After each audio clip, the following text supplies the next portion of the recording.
반갑습니다. 한자를 상식으로 해석하는 세트 한자 연구소 이원율입니다.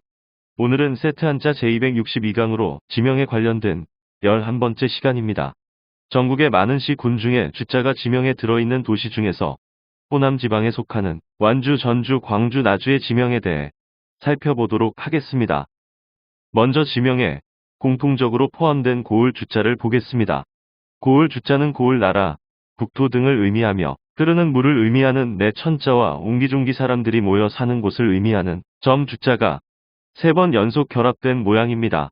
그림처럼 흐르는 하천 주변에 사람들이 모여 살게 되는데 그곳이 고을입니다. 사람들이 모여 살기 위해 가장 필요한 것은 맑은 물입니다. 흐르는 물이지요. 그런 물이 흐르는 곳 주변에 사람들이 모여 살게 되는데 고을 주자는 이것을 표현합니다. 이런 고을 주자를 기억하면서 관련 지명들을 살펴보겠습니다. 먼저 완주군에 대해 알아보겠습니다. 전라북도 완주군의 완자는 완전할 완자입니다. 완전할 완자는 완전하다, 다스리다, 끝내다 등을 의미합니다. 완전할 완자는 집이나 지붕을 의미하는 지붕면자와 첫째 또는 으뜸을 의미하는 으뜸원자로 구성되어 완전한 것은 지붕 안으로 으뜸이 되는 어른이 들어갔을 때라고 설명합니다. 예를 들어 궁궐이라면 임금님이 궁궐 안에 들어왔을 때 비로소 모든 사람들이 안심을 하고 일상으로 돌아갈 수 있는 것이지요. 그때가 완전한 때입니다. 이런 완전할 완자를 사용하는 완주는 산세의 완전한 모양을 보여주는 완산에서 비롯된 지명입니다. 완주는 백제시대에 완산주가 설치되면서 명칭이 시작되었고 신라에 병합된 후 전주로 변경되었지요. 고려 공민왕 때 완산부로 승격하였으나 조선 태종 때 다시 전주부로 개칭되었지요. 1935년 전주읍은 전주부로, 전주군은 완주군으로 개편되면서 완주란 이름을 찾게 됩니다. 완주란 명칭의 유래는 전주시 완산구 동완산동에 위치한 완산칠봉에서 찾을 수 있지요. 완산공원이라 부르기도 하는 완산칠봉은 주봉인 185m의 장군봉을 중심으로 U자형으로 뻗어내리는 내칠봉과 장군봉부터 서남 쪽으로 흐르는 7개의 삼봉우리인 외칠봉으로 구성됩니다.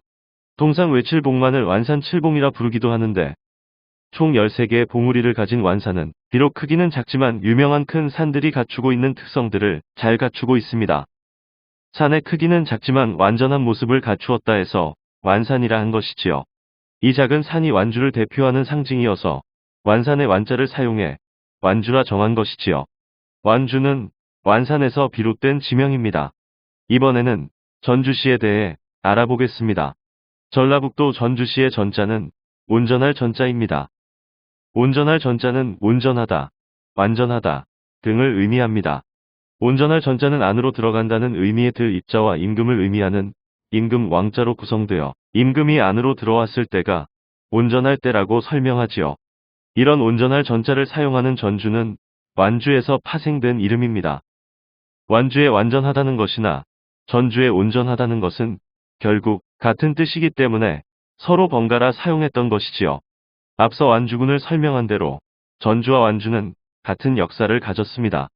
백제시대에는 완산으로 불리다가 신라가 점령한 후 전주라 개칭했지요. 그 후 견훤이 후백제를 건국하고 전주를 도읍지로 정하여 후백제가 멸망할 때까지 후백제의 수도였습니다. 이후 전주의 명칭이 지금까지 이어지고 있습니다. 전주는 완산의 명칭에서 유래합니다. 완산의 완전할 완자는 완전하다는 의미도 있지만 온전하다는 의미도 있어서 전주의 온전할 전자와 같은 뜻을 가지고 있지요. 처음 완산으로 불리다가 전주로 불린 것도 같은 의미를 다른 한자로 표현한 것이어서 완산의 지명 유래와 겹친다 할 것입니다. 전주는 온전한 고을이란 의미로 완주의 다른 호칭이라 할 수 있습니다. 이번에는 광주광역시를 알아보겠습니다. 광주의 광자는 빛, 광자입니다. 빛 광자는 빛을 의미하고 어둠을 물리치는 빛입니다. 빛 광자는 한 일자를 중심으로 위아래 두 부분으로 나뉘는데 윗부분은 불이 타오르는 불꽃의 모양이지요. 빛이 발산하는 모양이라 할 수도 있고요. 아랫부분은 불을 피우게 하는 연료에 해당하는데 사람 인자로 채워져 있습니다. 그래서 사람의 희생을 통해 빛이 발산하는 모양이지요. 우리들은 화려한 불빛을 보면 그 화려함에 감탄하지만 사실은 그 빛을 발하기 위해 애쓰는 사람이 있습니다. 그런 이유로 빛 광자는 태양에서 비추는 빛이라 하기보다는 모닥불을 피우듯이 사람들이 인위적으로 만들어낸 불빛입니다. 그래서 빛 광자는 사람의 희생으로 나타나는 영광스러운 보상이라 해석합니다. 그런 빛 광자를 사용하는 광주는 빛의 고을입니다. 광주는 무진, 노지, 무진주, 무주 등으로 불리다가 고려 태조 때 광주로 개칭하고 도독부를 두었지요. 조선 세종 때 무징분으로, 성종 때에는 광산현으로 정하는 등 여러 차례 강등과 복구의 아픈 역사를 가졌습니다.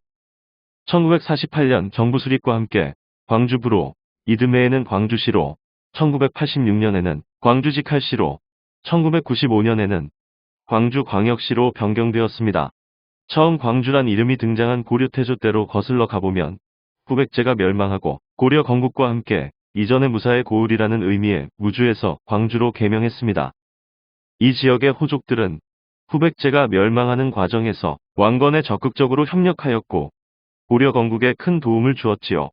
이처럼 광주는 치열한 전투와 많은 사람의 희생 덕분에 고려 건국의 한 축을 담당하는 공훈을 쌓게 됩니다. 무사의 고을에서 영광의 고을로 변한 것이지요. 고려시대에는 나라에 큰 공을 세운 공신을 배출하면 그의 고향이나 지역에 대하여 고을의 격을 승격시키는 제도가 있었습니다. 광주 또한 이런 제도 덕분에 그 영광을 담아서 무사의 고을인 무진에서 빛의 고을인 광주로 개칭하며 광주 도독부를 개설한 것이지요. 개국에 지대한 공을 세워 빛을 발했다는 의미입니다. 광주는 희생의 대가로 영광을 얻은 빛의 고을입니다. 이번에는 나주시에 대해 알아보겠습니다. 전라남도 나주시의 나자는 펼칠 나자입니다. 펼칠 나자는 펼치다 버리다, 그물을 치다 등의 의미가 있습니다. 펼칠 나자는 그물 망자와 밧줄 유자로 구성되어 새를 잡으려고 밧줄로 된 그물을 펼치는 모양입니다. 그물을 넓게 펼칠수록 많은 새를 잡을 수 있지요. 그래서 펼칠 나자는 넓게 펼쳐진 모양을 상상하시면 좋을 것입니다. 이런 펼칠 나자를 사용하는 나주는 넓게 펼쳐진 고을이지요. 나주는 백제시대의 발라군, 신라 때에는 금성군 등으로 불리다가 고려 태조 때 나주로 개칭했습니다. 이때부터 조선 말기까지 나주는 전라도 남부 지역의 정치, 경제, 문화의 중심지로 역할을 다하게 됩니다. 나주에는 구석기 유적부터 신석기 유물까지 다수 존재하여 일찍부터 사람이 살았던 흔적이 있습니다. 나주의 지형을 보면 남동부에는 400m 내외의 산들이 즐비하지만 다른 지역은 작은 구름 정도만 있는 평야 지역입니다. 영산강 유역의 나주 평야를 비롯해 다시 평야, 화순 쪽으로 화순 평야, 남순 평야로 연결되면서 넓게 펼쳐진 들녘을 볼 수 있습니다. 나주는 넓게 펼쳐진 땅을 보면서 막힌 가슴이 뚫릴 만큼 시원한 정광을 자랑하지요. 그래서 지명에 펼친다는 의미의 펼칠 나자를 사용하여 나주라 한 것입니다. 나주는 넓게 펼쳐진 고을이란 의미입니다. 오늘은 세트 한자 262강으로 호남 지방에 위치한 완주, 전주, 광주, 나주의 지명에 대해 해석하고 그곳의 유래도 살펴보았습니다. 오늘도 평안한 하루 보내시기를 기도합니다. 감사합니다.